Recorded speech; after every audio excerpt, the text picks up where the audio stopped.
એક વાત કરી દઉં તમને વેવાણ, તમારે છે ને ઝાડવામાં ડાપણ કરવાની જરૂર નથી. અને તમને એમ લાગતું હોય કે મારી સોળી દુખી છે તો હાલો તેડી જાઓ.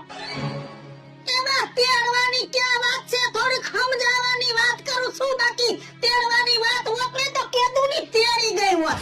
જોઈ લીધું તમારું વર્તન જોઈ લીધું. હવે આ ગાડી છે ને જંકશન ને નહીં પહોંચે. સા પીતા જાઓ. હવે તમારો સા પીધો જ છે. હવે તો કાળો પીવાનો થાય છે. લે કઈ વિચાર આવ્યો? શું કરવાનું કહી ગયા? હું હગા જઈડા છે. આવા હગા હોય અને નાના દીકરીનું ઘર મારે નથી ભોગવવું, પણ ઉપરાણું તો લેવું પડે ને. છોકરી બિચારી હેરાન થઈ જાય છે. કઈ આવા હગા થોડા હોય? એક વાત કરી દઉં તમને વેવાણ, તમારે છે ને ઝાડવામાં ડાપણ કરવાની જરૂર નથી. અને તમને એમ લાગતું હોય કે મારી સોળી દુખી છે તો